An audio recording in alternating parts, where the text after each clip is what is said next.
Ladies and gentlemen, something is wrong with that picture. واشنگتن روز سه‌شنبه بعد از استعفای ناگهانی مایکل فلین مشاور امنیتی رئیس جمهور دونالد ترامپ به جوش آمد.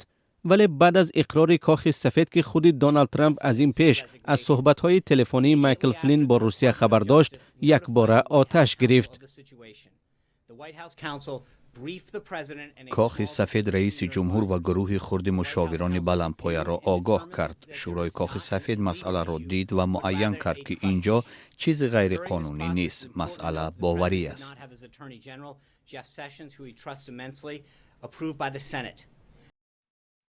مایکل فلین بعد آن از مقامش رفت که معلوم شد او با سفیر روسیه در امریکا مسئله تحریمات بر ضد آن کشور را بررسی کرده است.